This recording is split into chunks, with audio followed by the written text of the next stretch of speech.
Hindi ikinatuwa ni Paolo Contis na naging topic sa social media ang nilutong kaldereta sa kanya ni Ian Santos. Sa isang panayam, sinabi ni Paolo na private ang kanyang Facebook account at kukunti lang din ang friends niya.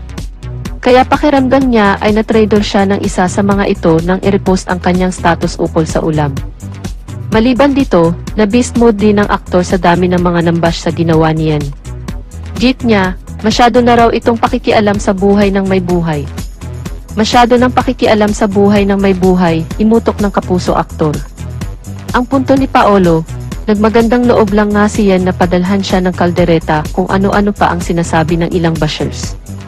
Bakit hindi nila problemahin ang pagtaas ng gas at mga bilihin? Huwag kami, imbernang saad pa nito. Bash sila ng bash, busog naman ako, dagdag pa niya.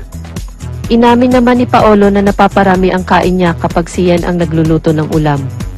Samantala, ibinalita ng aktor na hinihintay pa niya ang adobo na ni-request niya mula sa aktres. Well, mga marites, nilutuan lang naman kasi siya ng ulam as a friend. Kayo naman,